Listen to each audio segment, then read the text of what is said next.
Assalamualaikum, my name is Aleeza Reyan and this is my book review for our World Literature course. The book that I will be reviewing is The Housemaid by Freida Fadden.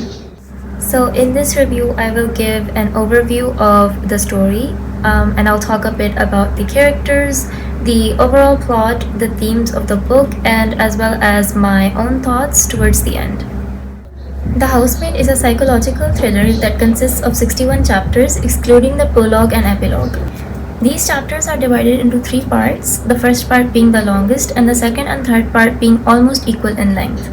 The story is written in a first-person narration style from Millie's perspective. Millie is one of the main characters in the story. For most of the first part of the book, we follow Millie's experience at her new job. Millie is a young girl who has just gotten out of prison after 10 years. She is homeless and living in her car. She does not have anything to get by, and she also recently got fired from her previous job, which was as a barmaid. As such, she is now looking for a new job when she comes across a job posting from the Winchester household, who are looking for a full-time housemaid. The Winchester household includes Andrew Winchester, who is the man of the house, Nina Winchester, his wife, and Cecilia Winchester, who is Nina's daughter. The book starts off with Nina interviewing Millie for this job. After about a week or so of waiting, Millie finally gets a response back from Nina telling her that she has been accepted for this job. Initially, during the interview process, Nina seems like a very sweet and calm person, and Millie herself thinks that she would love to work with her. But once Millie starts working, she realizes that things are a lot different than what she had expected. In fact, it's not just Nina. There were a lot of strange things and red flags, you could say, that Millie had noticed once she started working, but she didn't really think about them that much because she desperately needed this job and she figured that she could push through everything. One of these strange things was the fact that Millie was given a room up in the attic to stay at, even though the Winchester household was so big and it had a separate guest room and everything, but Millie was told to stay up in the attic. Now, this attic was not just a simple attic, it was a very strange and stuffy room. The attic did not really have much going on in it. It just had a small, uncomfortable cot to be used as a bed, a mini refrigerator which included 3 mini water bottles, and there was a window that was painted shut. And not just that, but later on, Millie also finds out that the door of the attic only shuts from the outside. So it can only be locked from the outside, not the inside. So if Millie is ever in the room, she cannot lock it herself. She does raise these concerns to Nina, but she just brushes it off. And eventually, Millie also comes to accept these because she knows she has no other choice but to work here. So she just pushes through. For most of the first part of the book, we see Millie navigating through the Winchester household and learning more and more about the Winchesters.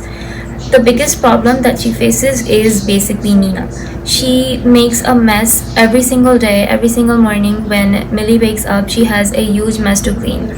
She lies about her daughter. For example, there is an incident where Nina lies about the fact that her daughter Cecilia has a peanut butter allergy. And she claims that she told Millie about this, but when in reality, she never really told it. And there are many other incidents like this where Nina makes a huge mess just to watch Millie clean it up. All the while, Millie notices that Nina's husband, Andrew Winchester, who is described as a very handsome and a pretty much perfect guy, seems more and more broken every single day. Now, as far as characters go, I found all of them to be very interesting. They each had their own personalities and their own flaws, and I didn't really find them to be one-dimensional. In fact, I found them to be very multi-dimensional, with each of them having different reasonings behind their different actions. The female characters of the book, especially being Millie and Nina, I found both of them to be very, very interesting to read about, and their personalities and their flaws and their whole thing basically just really captivated me. As far as themes in the book go, I found the two biggest themes to be abuse and deception, and also trauma and how trauma affects children growing up, although it was in a very short sentence at the end of the book, but that one sentence really put a lot of things into perspective. Now let's talk about the writing of the book. I found the writing to be very concise and straightforward. It was very easy to understand, which in turn made it very quick to read as well.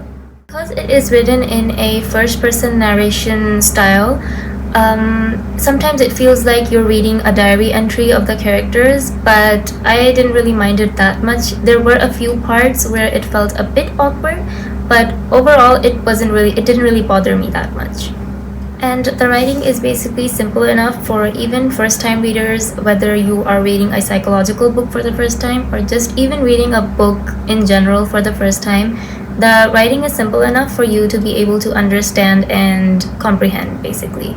Some things could have been a bit better paced, but overall, especially from the latter half of the book, so from around almost the end of the first part to all the way till the last part, I found the pacing to be very nice and fast. The first half of the book was a bit slow, but it had a really good setup for the rest of the book. So all in all, the pacing was pretty alright, and it is a pretty short and quick read. So in that regard, I found it to be very interesting, and it was overall an enjoyable read. So without getting into any spoilers about the book, I want to talk about my own experience reading this book. And overall, I really enjoyed it. It was a fun and a very interesting and exciting read. It had me hooked from a beginning to end, and in fact, I am someone who uses my phone a lot, but I found myself not wanting to use my phone and instead read the book because it was just so interesting, and I was really excited to see what would happen next. The writing, I already said that it was simple and straightforward and very easy to understand, so that also made it really easy to read and quite fast to read. The twists were all also really interesting. I found one of the twists to be a bit predictable for me, maybe not for anyone else, but I found one of the big twists, basically the big reveal I already had an idea it was coming up. But other than that, a lot of the other things, it really just kept me on the edge of my seat. I was really interested to see what was going on, and it was just overall very interesting to see what all of these characters had to offer and why they were doing what they were doing, basically. And that is all for my review of The Housemaid by Freida McFadden.